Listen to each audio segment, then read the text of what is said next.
mayambo ahanba makthada kanglele pung original gi makedagi bisok khairakpamna taram nokchari channel asina ngasisu tabada ki tujungba phawraba subscribers nga thabira pawari ama mayamda kudol tamjage haiduna poduna laksari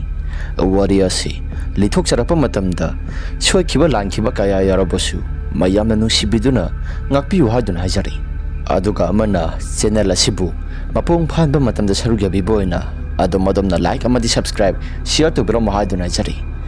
subscribe to matamda bell icon su on to biram mathangi wari thaglapa matamda adomadamgi phone da phangna bagidamakta adudi wari se hongna batokjaraki thaudo si mamang seida singba makki thokiba wari amakhakni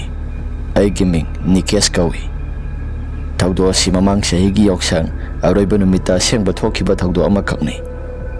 matam aduda khoi imanabo singasi yamna langba haiba doirami thakpi sabi su khara tawrapa matam langbada yamna nungaiba matam haiba doirami college karaklabani na babada soina nganglaga gari bansa bike amadi dahulami gari bike asi su thauba matamda yamna nungai asumna nongma numit amani yoksang maya su naksilakle haidana aiko imanaba singasi su marang tawrami aiko si college loisilabani na sukimatik yamna nungaiba langba khotpa yamna nungaiba matam haiba duni imanaba mayam singi marakta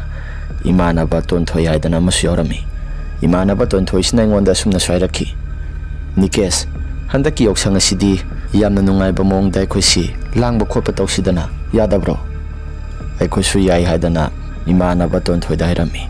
laiminariba imanaba singasina sumna swairaki tonthoi yoksang bodi koiba salasi ado aiko thaugi paisaga adagi gari ga puthoagi nang namuk paisa thalamba singadugi paisa oina pirage habro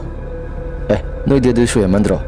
ai su paisa khar puthoke noi su paisa khar puthodana ai khodi thaugi paisa handuri basidi asi haira kai khosi phagi tawna dana ai khoi mayam asinok minnai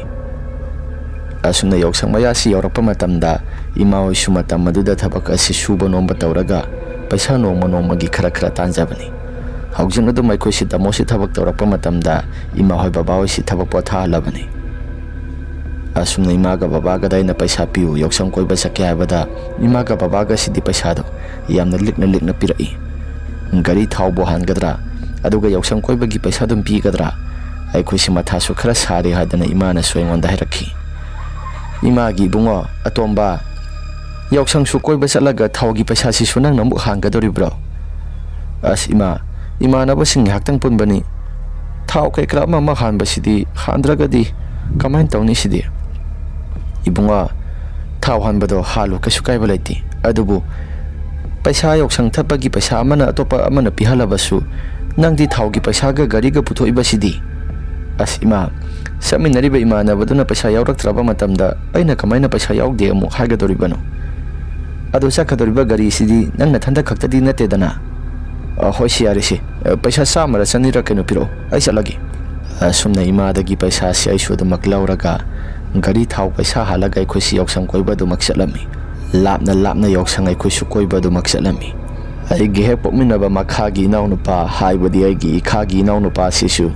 yoksang koiba yamna pa mi makhosu inkhalapa matamoibaga gari sema ga ga sina thauba hemandana yoksang koiba gi matamasin nangdaba phawboda du mak yawi asumna nongma numit amadi naunu pasna yoksanggi nini samba numitani tamo ai gari dong yaktang koi basaluge hai sape aroi ai sakadori ni ayuk tang yaktang saluge nungthildo tamo oina sapiro hai yaroi haidi yaroi ai sakadori ni asumna wari watai khara sana duna inang nupa ga silai ringai matamda haibadi gari dogi matang da sakani sape aroi asi haidana ri na ringai matamda baba se prap sanglai aduga sumna hairai hai asoba nangna sakadori ba mafam jaga sina kadai waida baba ai de khara lapida yoksang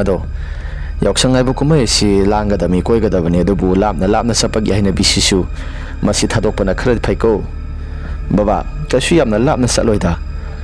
matamni ngaktang imanaba singa pundana khotana ngaktang saloge tawbanida ado salo kasu thoina kai balaiti adubu lapna koi basapado mado phatti haibagi wanida hoi baba adubu de aishu khangida inaunu pada mo onsilaga yoksang koi bodo lapna sakanu haidana inaunu pada mo hairami Maduda inaunupasisu babaidi kaya thoidokna lapa chatloi lapna koiba chatningde haidana inaunupana hairakhi maduda aina nang lapna koiba chatragana ai oina chatlurage ihe asoba nanaunupa se chakhra sanu yare nang na hore nungthil oina chatlo nangdi lapna thabal chongbusu dumak chapataine hoi baba lapna thabal chongbabudi dumak chatli hababu lapna thabal chapana nungai tobani baba nakna thabal chalasu nungai ba lapna chalasu nungai ba ibo nangama natu sukoi bra sukoi di lapna chali bani hadana baba gi wafam maduda inaunupa sinoksilai maduda aina angang nang kin soidana sarani baba chumdro aidi haina khangnaba laibulai dada di khangnaba amata sulai tabani nupi ni koyu siadi yoksangna lapna koiriba asumna hek hairakpa matamda aina angang nang soidana gi khuta sai sadore do parabasu phatrabasu babani yaida kaswa kai balai padi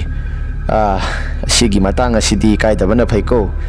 marup kumna dum wari watai sanaba khopa kasu thoine ipa ka kai balai kanagi masano koiriba duga kanagi masano mama duna kari sagaino haidana munna yengsilaugadabani asumna aikoisi wari watai khara sanare tasena hairabada aikoisi babaga aikoiga ikoi koinadi aina pamba nupi inaunupano koiba nupi babada siangna do makhai inaunupano koiba nupi soi khuda do makhai aduna aikoigi imung ase kasu thoina sigi matang asida koina ba haibadu madi lapna thamkhre asumna inaunupa si gari sopi khraba matungda mahak sunungaina do maksakre aisu imanaba singa yoksanga si koiba satuira haiduna paulongna ba matamda makudi nungthilgi matamdoina salasi haidana makoina soirakhi maduda isu gari do laaga aikoi nungthil oina salasi haidana imanaba singa duda haiki asum taudana nungthilgi matam yorakle inaunupa do lakpaduda aikoi si gari do puraga lakle tasena hairabada inaunupa si nungthilgi matamdi anakpado oina koiba chatlagi haidana inaunupa si anakpado koiba chatlaure aikoi su mafam jaga se asum lakpana yoksang asi aduki matik yamna lapna yoksang asi laklabani imanaba singna soisi nupi koidi khangduna makoina yoksangda nupi ama sindaba yaroi haidana nupi amagi number laurakle tasena hairabada isu nupi asi koiba si yamna talakpani adubu aina number laurakliba nupi asi mahak uruba matamda isu isa si mangonda nungsiba haibado phaurammi mangonda isu number piu haiba matamda mahaksu number ase ngonda munna yenglaga isi giri yamna takpani mahakna su number ase aina haibe mandana mahakna su number adu pirakhi asumna numidang adudagi ibani si pau phauna ba horabani laikagi mamanabi kharadu soiga hana khangnakiba imanabi sing ayambana oirami haibadi number laura ibanu pc gi mamanabi sing ado ai ka school life ta school pulakpa imanabi ngakta ayamba oirami makhoina su ayamba ai ka khangna waidana makhoina su yamna kana force tawpa maramna number asi namdana laurakpani asum tawdana ai khosi yoksang asi numitumadi ai su wakhal yamna nungaina halakle numitudagi hauna wari watai khara sanaba horaba matungda ibani si yoksang manung aduda makhoi phawba isi yamna toina salami imanaba singna suai sinupi phangdoktana phangle haidana makhoina su yamna haraure yoksang numit mari ni sanba numitni madugi matam aduda imanaba singa sina isi kainoma kongo haidana aina su kaigumba khara konglammi maduda imanaba tonthoina ita nangdi matam kuina sangno nupi koiraktrabasu handakti nupi ama phanglabanina aikoi mayam asida treat tawribasi masimu pen bani sudre ita koiribu nupi ase thongnagadra thongnaroidra gyamenga tabasa nateda thongnadaba yadabani nupi su masak phajai nang su phajai era ita nang su aina khara treat tawi haidana pungtha thagalaba male atopa imanaba amana thagatpana ti asengbani nasak su phajai madugi su mathakta nupi na su kiemba saktani maduda nang nupi koyo yaraktribasina aina khwaidagi ngaklibasi asi haidana aikoi si wari watai khara sanaraga thakpi sabi khara taunarami aidi yusi kaya su thudokna pamba soidi aduna thakta su yai haidana isi thakti yu thakningdi haidana imanaba sing saminariba sing asi su kaya muk phage haiba matamda aisi yu su thakpa pamdi ngasigi oina ai yu thakloi haidana hakiba matamda makhoina su force torakti masigi damakta di aiga saminariba imanaba sing asi yamna phai asum tawdana numit asi hokre yoksang aroiba numitni yoksanggi numidang oiram yoksilaklaba matam haibadi yoksang aroibagi numidanggi matam asida ai ka khangna jaribu nupi asina thabal lao haidana hairakhi ai su hoi laki haidana ai ka khangna jaribu nupi asida hairammi asumnai khoi si halasi haidana imanaba singa wari watai khara sanaraba matung ꯑꯩꯒ ꯈꯪꯅꯖꯔꯤꯕ ꯅꯨꯄꯤ ꯑꯁꯤꯁꯨ ꯃꯌꯨꯝꯗ ꯆꯪꯍꯧꯔꯦ꯫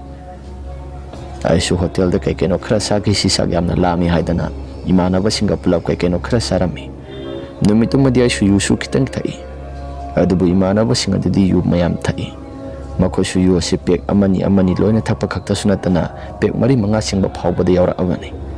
ꯏꯃꯥꯟꯅꯕꯁꯤꯡ ꯑꯁꯤꯁꯨ ꯉꯥꯎꯔꯤ ꯃꯈꯣꯏꯁꯨ ꯃꯀꯣꯛꯁꯤꯡ ꯑꯁꯤ ꯄꯨꯕ ꯉꯝꯗ꯭ꯔ ꯃꯥꯜꯂꯦ꯫ ꯒꯥꯔꯤꯁꯤ ꯑꯃꯃꯨꯛ ꯊꯧ ꯁꯤꯟꯗꯅ ꯑꯩꯈꯣꯏꯁꯤ ꯊꯧꯅꯕ ꯍꯧꯔꯛꯂꯕꯅꯤ꯫ ꯅꯨꯃꯤꯗꯥꯡꯒꯤ ꯃꯇꯝ ꯄꯨꯡ 7ꯃꯨꯛ ꯇꯥꯁꯤꯜꯂꯛꯂꯦ꯫ ꯑꯩꯈꯣꯏꯁꯤ ꯌꯨꯝꯗ ꯍꯟꯒꯗꯕ ꯂꯝꯕꯤ ꯑꯁꯤꯁꯨ ꯌꯥꯝꯅ ꯁꯥꯡꯉꯤ꯫ ꯑꯗꯨꯅ ꯑꯩꯈꯣꯏꯁꯤ ꯅꯨꯃꯤꯠꯇꯨꯃꯗꯤ ꯈꯔꯁꯨ ꯏꯪꯕ ꯃꯇꯝ ꯑꯣꯏꯕꯒ ꯏꯃꯥꯟꯅꯕꯁꯤꯡ ꯑꯁꯤꯗ ꯑꯩꯅꯁꯨ ꯑꯁꯨꯝꯅ ꯍꯥꯏꯔꯝꯃꯤ, ꯏꯇꯥꯎ, ꯌꯨꯝꯗ ꯍꯟꯕ ꯃꯇꯝꯗ ꯃꯇꯝ ꯑꯁꯤ ꯈꯔꯁꯨ ꯊꯦꯡꯉꯅꯤ꯫ ꯌꯨꯝꯗ ꯍꯦꯛ ꯌꯧꯕꯒ ꯑꯗꯨꯝ ꯆꯥꯛ ꯆꯥꯗꯕꯤꯗ ꯑꯗꯨꯝ ꯂꯥꯛꯑꯁꯤꯔꯥ ꯊꯥꯕꯜ ꯑꯁꯦ꯫ ꯏꯃꯥꯟꯅꯕꯁꯤꯡ ꯑꯁꯤꯅ ꯌꯨꯝꯗ ꯍꯜꯂꯒ ꯉꯥꯏꯍꯥꯛ ꯄꯣꯊꯥꯅꯁꯤ, ꯑꯗꯨꯒ ꯀꯩꯀꯩꯅꯣ ꯈꯔ ꯇꯧꯔꯒ ꯆꯥꯕ ꯊꯛꯄ ꯈꯔ ꯇꯧꯔꯒ ꯌꯨꯝꯗ ꯑꯃꯨꯛꯁꯨ ꯉꯥꯏꯍꯥꯛꯇꯪ ꯄꯣꯊꯥꯔꯕ ꯃꯇꯨꯡ ꯊꯥꯕꯜ ꯑꯃꯨꯛ ꯂꯥꯛꯁꯤ ꯍꯥꯏꯗꯅ ꯑꯩꯈꯣꯏꯁꯤ ꯋꯥꯔꯤ ꯋꯥꯇꯥꯏ ꯈꯔ ꯁꯥꯟꯅꯩ꯫ ꯃꯗꯨꯗ ꯑꯩꯅ ꯑꯃꯨꯛ ꯍꯥꯏꯈꯤ, ꯂꯝ ꯑꯁꯤ ꯂꯥꯞꯄꯅꯤꯅ ꯑꯃꯨꯛ ꯄꯣꯊꯥꯕ ꯍꯥꯏꯕꯗꯣ ꯐꯔꯛ ꯑꯣꯟꯊꯣꯛꯅ ꯇꯥꯒꯗꯧꯔꯤꯗ, ꯑꯗꯨ ꯄꯣꯊꯥꯗꯕꯤꯗ ꯑꯗꯨꯝ ꯂꯥꯛꯑꯁꯤꯗꯅ꯫ ꯏꯃꯥꯟꯅꯕ ꯇꯣꯟꯊꯣꯏꯅ, ꯅꯤꯀꯦꯁ, ꯄꯣꯊꯥꯗꯕꯤꯗ ꯂꯥꯛꯄ ꯍꯥꯏꯕꯁꯤ ꯐꯔꯛ ꯑꯣꯟꯊꯣꯛꯅ ꯇꯥꯒꯗꯧꯔꯤꯕꯅꯤ꯫ ꯆꯠꯂꯤꯕ ꯂꯝ ꯑꯁꯤꯁꯨ ꯌꯥꯝꯅ ꯁꯥꯡꯉꯤ, ꯃꯗꯨꯒꯤꯁꯨ ꯃꯊꯛꯇ ꯒꯥꯔꯤ ꯃꯆꯥ ꯉꯥꯛꯇꯅꯤ ꯑꯩꯈꯣꯏꯅ ꯂꯥꯛꯀꯗꯧꯔꯤꯕꯁꯤ꯫ ꯂꯝ ꯑꯁꯤꯅꯒ ꯁꯥꯡꯕꯒ ꯆꯠꯀꯗꯧꯔꯤꯕ ꯒꯥꯔꯤ ꯃꯆꯥ ꯑꯁꯤꯅꯒ ꯑꯣꯏꯕꯒ ꯄꯣꯊꯥꯐꯝ ꯃꯇꯝꯗꯣ ꯏꯐꯪ ꯐꯪꯂꯣꯏ꯫ ꯑꯗꯨꯅ ꯂꯩꯀꯥꯏꯁꯤ ꯈꯔ ꯊꯨꯅ ꯌꯧꯁꯤꯜꯂꯒ ꯑꯩꯈꯣꯏꯁꯨ ꯉꯥꯏꯍꯥꯛ ꯄꯣꯊꯥꯅꯔꯒ ꯊꯥꯕꯜꯗꯣ ꯑꯃꯨꯛ ꯂꯥꯛꯁꯤ ꯍꯥꯏꯗꯅ ꯑꯩꯈꯣꯏꯁꯤ ꯋꯥꯔꯤ ꯋꯥꯇꯥꯏ ꯈꯔ ꯁꯥꯟꯅꯩ꯫ ꯑꯁꯨꯝꯅ ꯋꯥꯔꯤ ꯋꯥꯇꯥꯏ ꯁꯥꯟꯅꯔꯒ ꯑꯩꯈꯣꯏꯁꯤ ꯊꯧꯔꯛꯄ ꯃꯇꯝꯗ ꯆꯤꯡ ꯑꯣꯏꯅ ꯈꯔꯁꯨ ꯂꯥꯟꯊꯣꯛꯀꯗꯕ ꯖꯒꯥ ꯈꯔꯁꯨ ꯂꯩꯕꯅꯤ꯫ ꯃꯐꯝ ꯖꯒꯥꯁꯤ ꯑꯩꯈꯣꯏꯁꯨ ꯂꯝꯕꯤ ꯁꯝꯃꯤ ꯍꯥꯏꯗꯅ ꯂꯥꯛꯄꯅꯤ꯫ ꯃꯐꯝ ꯖꯒꯥꯁꯤ ꯆꯠꯀꯗꯕ ꯐꯥꯎꯕꯗ ꯏꯁꯥꯁꯤ ꯅꯨꯡꯊꯤꯜꯒꯤ ꯃꯇꯝꯗ ꯈꯔ ꯀꯤꯅꯕ ꯖꯒꯥꯅꯤ꯫ ꯑꯗꯨꯕꯨ ꯌꯨꯁꯨ ꯈꯔ ꯊꯛꯅꯕꯅꯤꯅ ꯑꯩꯈꯣꯏꯁꯤ ꯑꯀꯤ ꯑꯈꯪ ꯑꯃꯠꯇ ꯍꯦꯛ ꯂꯩꯇꯕ ꯃꯈꯩ ꯑꯗꯨꯃꯛ ꯂꯥꯛꯄꯅꯤ꯫ ꯑꯁꯨꯝꯅ ꯒꯥꯔꯤ ꯑꯁꯤ ꯊꯧꯔꯒ ꯂꯥꯛꯄ ꯃꯇꯝ ꯑꯗꯨꯗ ꯑꯩꯈꯣꯏꯁꯤ ꯃꯐꯝ ꯖꯒꯥꯁꯤ ꯌꯧꯔꯛꯄ ꯃꯇꯝꯗ ꯑꯩꯒꯤ ꯏꯁꯥꯁꯤ ꯃꯐꯝ ꯃꯔꯥꯡ ꯈꯪꯗꯅ ꯇꯨꯁꯤ ꯌꯥꯝꯅ ꯆꯨꯡꯕ ꯍꯧꯔꯛꯄꯅꯤ꯫ ꯃꯗꯨꯗ ꯑꯩꯒꯤ ꯏꯁꯥꯁꯤ ꯇꯨ ꯆꯨꯡꯂꯛꯏꯕꯗꯨ ꯐꯥꯖꯤꯜꯂꯒ ꯑꯩꯁꯤ ꯒꯥꯔꯤꯗꯨ ꯑꯗꯨꯝ ꯊꯧꯔꯒ ꯂꯥꯛꯄ ꯃꯇꯝꯗ ꯏꯃꯥꯟꯅꯕ ꯇꯣꯟꯊꯣꯏꯅ ꯑꯁꯨꯝꯅ ꯍꯪꯂꯛꯈꯤ, ꯅꯤꯀꯦꯁ, ꯀꯩꯗꯧꯔꯒꯦ ꯅꯪꯕꯣ? ꯚꯥꯏ, ꯇꯨꯁꯤ ꯃꯐꯝ ꯃꯔꯥꯡ ꯈꯪꯗꯅ ꯆꯨꯡꯂꯛꯏ꯫ ꯃꯐꯝ ꯖꯒꯥꯁꯤ ꯊꯥꯏꯅꯉꯩ ꯃꯇꯝꯗꯒꯤꯁꯨ ꯀꯩꯀꯩꯅꯣ ꯌꯥꯝꯅ ꯍꯥꯏꯅꯕꯗꯥꯏꯅꯦ? ꯍꯦꯂꯣꯏ ꯊꯣꯛꯑꯦ ꯍꯥꯏꯕ꯭ꯔꯥ ꯀꯔꯤꯅꯣ ꯒ꯭ꯌꯥꯟ ꯃꯦꯟꯒ ꯇꯥꯕꯖꯥꯠ ꯅꯠꯇꯦ꯫ ꯑꯍꯜ ꯂꯃꯟꯁꯤꯡꯅ ꯑꯗꯨꯃꯛ ꯍꯥꯏꯅꯩ ꯍꯥꯏꯕꯅꯤ꯫ ꯑꯁꯦꯡꯕꯒꯤ ꯁꯤꯒꯤ ꯖꯒꯥꯁꯤ ꯍꯦꯂꯣꯏ ꯊꯣꯛꯑꯦꯅ ꯍꯥꯏꯅꯕ꯭ꯔꯣ? ꯍꯥꯏꯅꯕ ꯈꯔꯗꯤ ꯂꯩꯕꯅꯤ꯫ ꯑꯁꯨꯝꯅ ꯍꯦꯛ ꯍꯥꯏꯔꯛꯄ ꯃꯇꯝ ꯑꯗꯨꯗ ꯑꯩꯒꯤ ꯏꯁꯥꯁꯤ ꯃꯐꯝ ꯃꯔꯥꯡ ꯈꯪꯗꯅ ꯄꯪꯀꯤꯗ ꯀꯤꯔꯛꯂꯤ꯫ ꯏꯃꯥꯟꯅꯕ ꯑꯇꯩꯁꯤꯡꯁꯨ ꯇꯨꯡ ꯊꯪꯕ ꯁꯔꯨꯛ ꯑꯗꯣꯝꯗ ꯒꯥꯔꯤꯁꯤ ꯑꯗꯨꯃꯛ ꯊꯧꯗꯨꯅ ꯂꯥꯛꯏꯕꯅꯤ꯫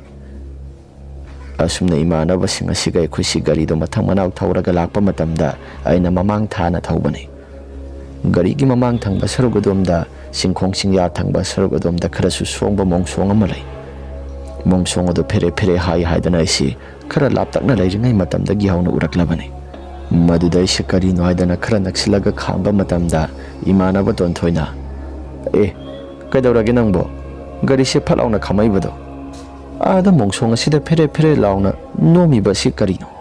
ꯏꯃꯥꯟꯅꯕ ꯑꯇꯩꯁꯤꯡ ꯑꯁꯤꯁꯨ ꯀꯩꯗꯧꯔꯒꯦ ꯍꯥꯏꯗꯅ ꯒꯥꯔꯤ ꯑꯁꯤ ꯂꯣꯏꯅ ꯈꯥꯝꯃꯤ꯫ ꯑꯩꯁꯤ ꯑꯥꯗ ꯀꯔꯤꯒꯨꯝꯕ ꯑꯃ ꯎꯔꯦ ꯍꯥꯏꯗꯅ ꯃꯈꯣꯏ ꯃꯌꯥꯝꯗ ꯌꯦꯡꯍꯜꯂꯤ꯫ ꯑꯗꯨꯕꯨ ꯐꯦꯔꯦ ꯍꯥꯏꯔꯤꯕꯗꯣ ꯀꯔꯤꯅꯣ ꯍꯥꯏꯕꯗꯤ ꯑꯃꯠꯇ ꯃꯌꯦꯛ ꯁꯦꯡꯅ ꯎꯗꯦ꯫ ꯃꯈꯣꯏꯁꯨ ꯎꯗꯦ ꯍꯥꯏꯗꯅ ꯇꯁꯦꯡꯅ ꯍꯥꯏꯔꯕꯗ ꯐꯦꯔꯦ ꯍꯥꯏꯔꯒ ꯃꯣꯡꯁꯣꯡ ꯑꯗꯨ ꯅꯣꯝꯕꯒꯨꯝ ꯎꯔꯤꯕꯗꯣ ꯑꯩ ꯏꯊꯟꯇ ꯈꯛꯇꯅꯤ꯫ ꯃꯗꯨꯗ ꯏꯃꯥꯟꯅꯕꯁꯤꯡ ꯑꯁꯤꯗ ꯑꯩꯅ ꯑꯥꯗ ꯅꯣꯝꯃꯤꯕꯁꯤ ꯅꯈꯣꯏ ꯎꯗꯕ꯭ꯔꯥ ꯍꯥꯏꯗꯨꯅ ꯏꯃꯥꯟꯅꯕꯁꯤꯡ ꯑꯗꯨꯗ ꯍꯪꯂꯝꯃꯤ꯫ ꯃꯈꯣꯏꯁꯨ ꯎꯗꯦ ꯍꯥꯏꯗꯅ ꯍꯥꯏꯔꯛꯈꯤ꯫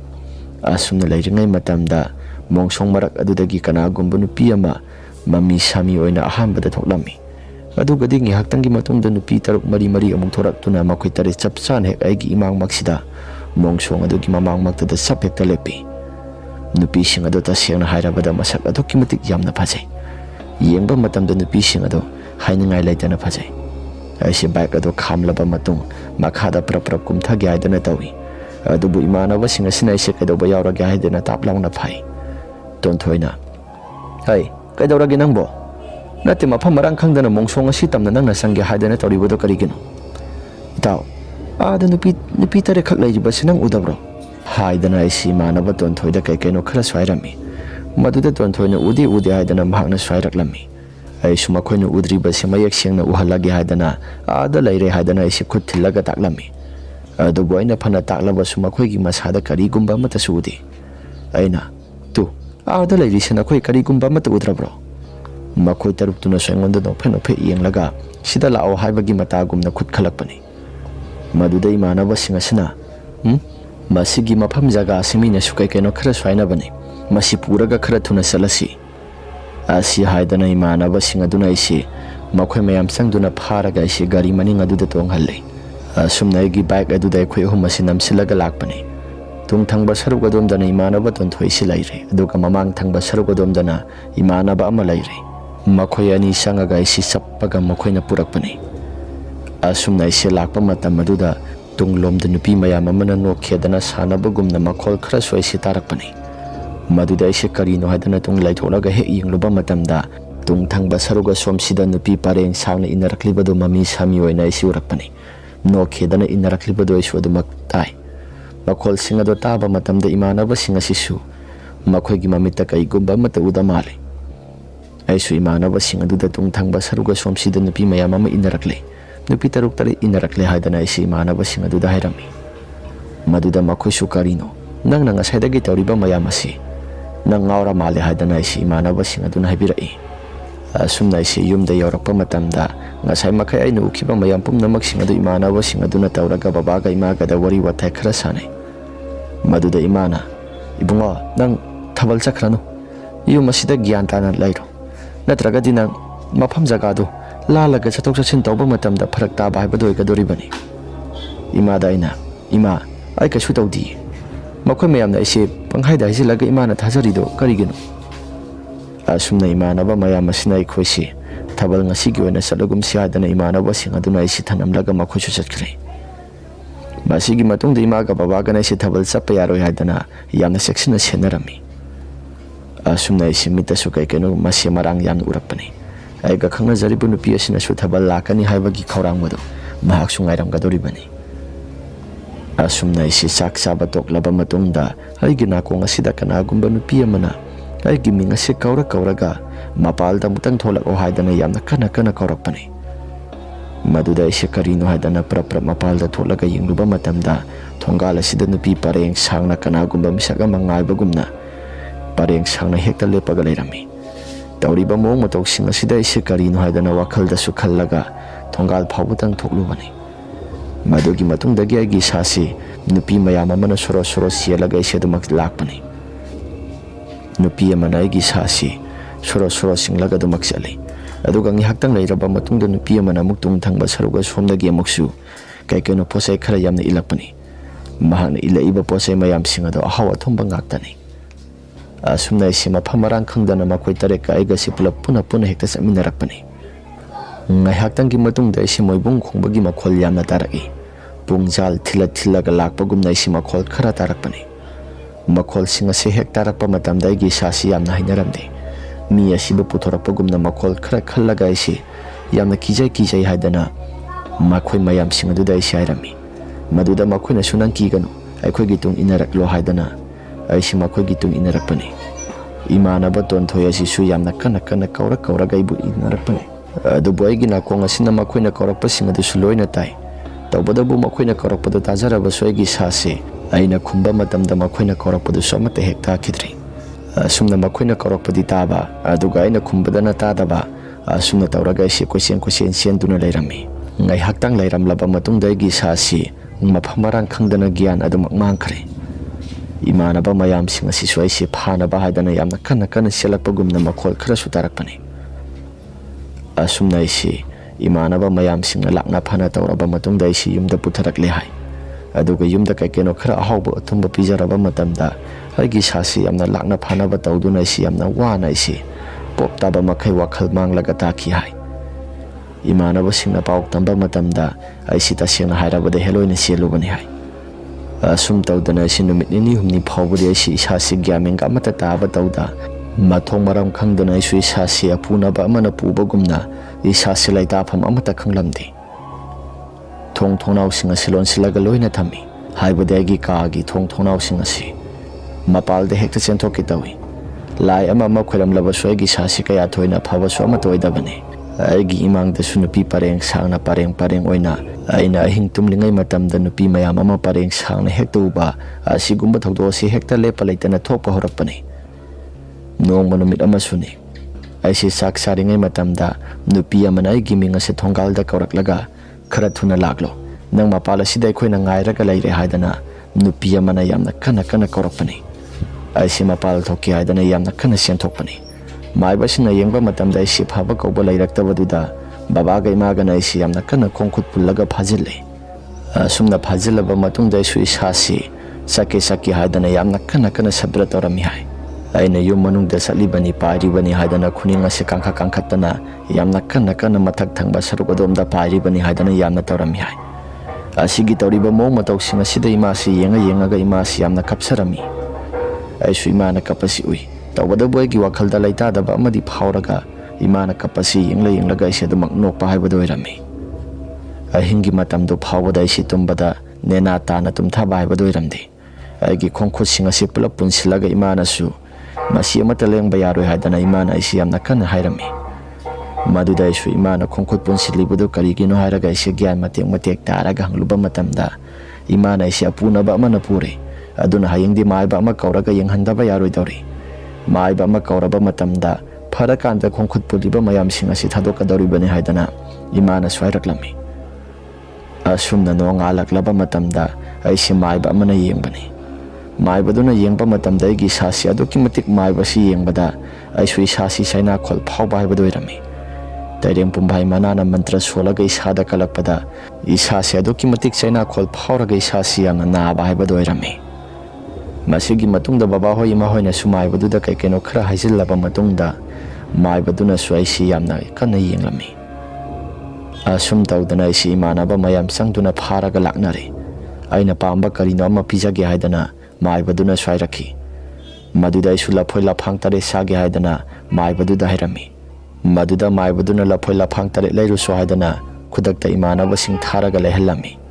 Masigi matungda aisi laphoi laphang sing ado saba taptana saba loisilaba matungda aisu silda hallage hairamlaba matungda yamna kana aigi sasil lauraga dumak wan thakre hai. Asumna aisi gyan tarakpa matamda aigi sasi pungtek teklaga numit nini humni sada thaktabagi sasi sok thaduna lairami. Maduda aiga khangnajariba nupi asina suna sa khara pharabra haduna phone tawrakpani. Aina su phare haidana aiga khangnajariba nupi asida aisu hairami. Maduda mahakna su thawai yamna waraga nang kaikeno khara saba yanaba haidana imanaba tonthoida kaikeno khara su piraklami. Asumna numit nini humni lairaba matungda akhoi hek maning thangba sarukta sagai gi ithau ama lai. Sagai gi ithau asi sahi sama yaugadaba tha taruk khaktamak ngairabani. Idau asi ahalgi laila naduna sire haidana idaugi mathomangamsing asi pangthoknaba haidana akhoi sinba langba tawrami. Asumna numidangi matamni idaugi mathomangamsing asi pangthoknaba haidana akhoi numidangi matam maduda sinba langba tawraga seba tawbasi loiba phawba yaurami. Asumna seba tawbasi loiraga akhoi changlakpa matamda tungthangba saruga somsida kanagumba misak amana aingonda pop haina tharakpagumna aisi haifisu isada thinglai. Maduda aisi karino haidana mai leitholaga yengluba matamda kanagumba amata lairamdi.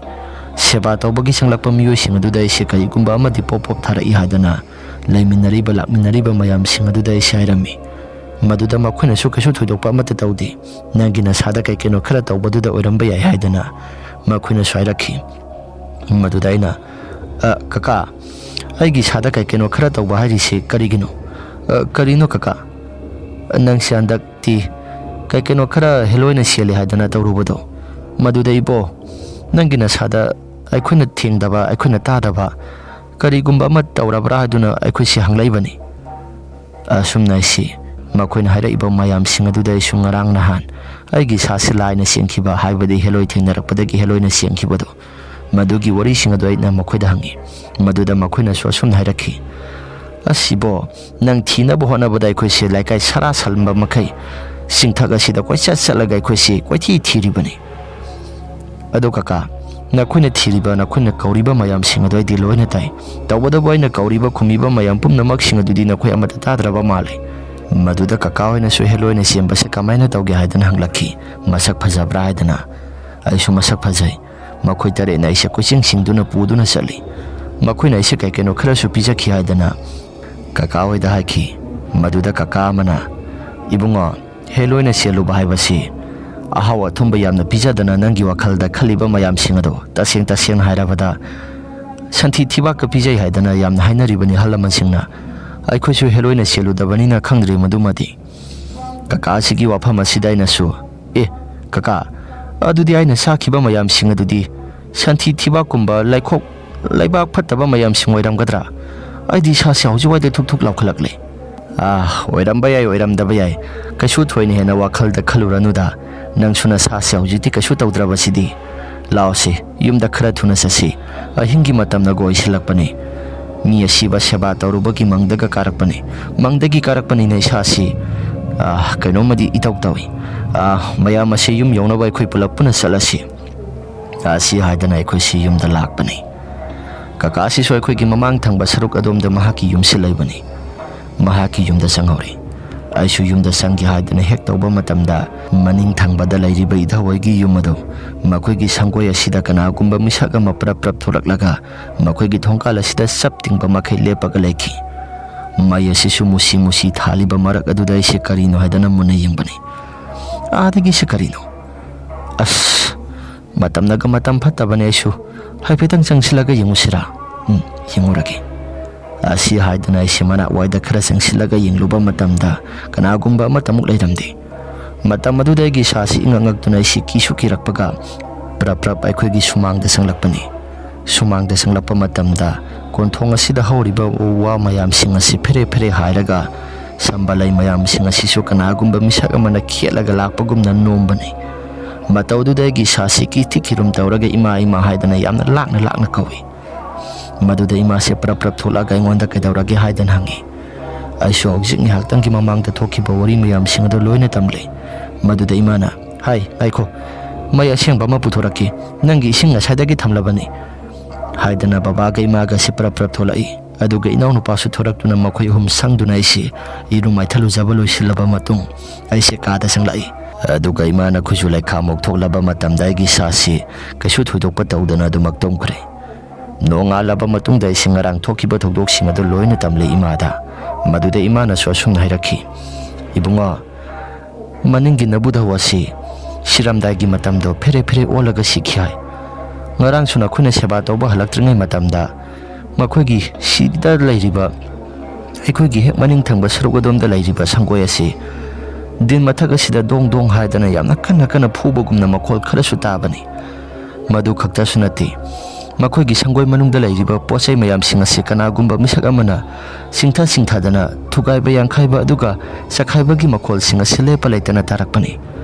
ꯏꯃꯥ, ꯇꯁꯦꯡꯅ ꯍꯥꯏꯔꯕꯗ ꯏꯙꯧ ꯑꯁꯤ ꯃꯍꯥꯛꯀꯤ ꯊꯋꯥꯏꯃꯤ ꯑꯁꯤ ꯑꯗꯨꯝ ꯂꯩꯔꯕ꯭ꯔꯥ ꯀꯔꯤꯅꯣ? ꯑꯩ ꯒ꯭ꯌꯥꯟ ꯃꯦꯟꯒ ꯇꯥꯗ꯭ꯔꯦ, ꯌꯥꯝꯅ ꯀꯤꯔꯦ꯫ ꯍꯦꯂꯣꯏꯅꯒ ꯆꯦꯜꯂꯨꯕꯒꯤ ꯏꯁꯥꯁꯤ ꯃꯅꯨꯡꯒ ꯑꯣꯏꯗ꯭ꯔꯤ." ꯑꯁꯨꯝꯅ ꯑꯩꯈꯣꯏꯁꯤ ꯋꯥꯔꯤ ꯋꯥꯇꯥꯏ ꯁꯥꯟꯅꯗꯨꯅ ꯂꯩꯔꯝꯃꯤ꯫ ꯏꯙꯧ ꯑꯁꯤꯒꯤ ꯁꯣꯔꯥꯠ ꯂꯣꯏꯗ꯭ꯔꯤ ꯐꯥꯎꯕꯗꯤ ꯑꯩꯁꯤ ꯌꯨꯝꯗꯒꯤ ꯃꯄꯥꯟ ꯑꯃꯠꯇ ꯊꯣꯛꯂꯝꯗꯦ ꯅꯨꯃꯤꯗꯥꯡꯒꯤ ꯃꯇꯝꯗ꯫ ꯏꯙꯧ ꯍꯣꯏꯒꯤ ꯏꯃꯨꯡ ꯑꯁꯤꯁꯨ ꯁꯣꯔꯥꯠ ꯂꯣꯏꯗ꯭ꯔꯤꯉꯩ ꯃꯇꯝꯗ ꯑꯁꯨꯛꯀꯤ ꯃꯇꯤꯛ ꯌꯥꯝꯅ ꯇꯝꯅꯩ ꯍꯥꯏ꯫ ꯁꯣꯔꯥꯠ ꯂꯣꯏꯔꯒ ꯀꯩꯅꯣ ꯈꯔ ꯇꯧꯈ꯭ꯔꯕ ꯃꯇꯨꯡ ꯀꯩꯁꯨ ꯊꯣꯏꯗꯣꯛꯄ ꯑꯃꯠꯇ ꯇꯧꯈꯤꯗ꯭ꯔꯕ ꯃꯥꯜꯂꯤ꯫ ꯑꯁꯨꯝ ꯇꯧꯗꯅ ꯃꯇꯝ ꯑꯗꯨꯗ ꯊꯣꯛꯈꯤꯕ ꯊꯧꯗꯣꯛ ꯃꯌꯥꯝꯁꯤꯡ ꯑꯗꯨ ꯑꯩ ꯉꯁꯤꯃꯛꯁꯨ ꯀꯥꯎꯕ ꯑꯃꯠꯇ ꯂꯩꯇ꯭ꯔꯤ꯫ ꯂꯥꯏ ꯈꯨꯔꯝꯕ ꯈꯣꯠꯄ ꯇꯧꯈ꯭ꯔꯕ ꯃꯇꯨꯡꯗ ꯑꯩꯁꯤ ꯍꯦꯂꯣꯏꯅ ꯆꯦꯜꯂꯝꯕ ꯄꯨꯝꯅꯃꯛꯁꯤꯡ ꯑꯗꯨ ꯂꯣꯏꯅ ꯐꯈꯤꯕꯅꯤ꯫ ꯃꯃꯥꯡ ꯆꯍꯤꯗ ꯈꯪꯅꯔꯛꯄ ꯅꯨꯄꯤ ꯑꯗꯨꯁꯨ ꯍꯧꯖꯤꯛꯃꯛꯁꯨ ꯑꯗꯨꯃꯛ ꯏꯕꯥꯅꯤꯁꯤ ꯌꯥꯝꯅ ꯆꯦꯠꯅ ꯅꯨꯡꯁꯤꯅꯕ ꯍꯥꯏꯕꯗꯨ ꯑꯣꯏꯔꯤ꯫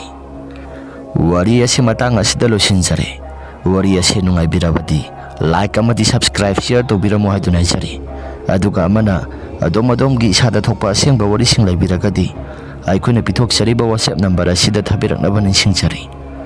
ꯐꯔꯦ ꯃꯌꯥꯝ, ꯑꯗꯨꯗꯤ ꯉꯁꯤꯒꯤꯗꯤ ꯃꯇꯥꯡ ꯑꯁꯤꯗ ꯂꯣꯏꯁꯤꯟꯖꯔꯒꯦ꯫ ꯃꯊꯪꯒꯤ ꯋꯥꯔꯤꯗ ꯑꯃꯨꯛ ꯍꯟꯅ ꯊꯦꯡꯅꯔꯁꯤ꯫ ꯏꯃꯥ ꯂꯩꯕꯥꯛꯅ ꯌꯥꯏꯐꯔꯦ꯫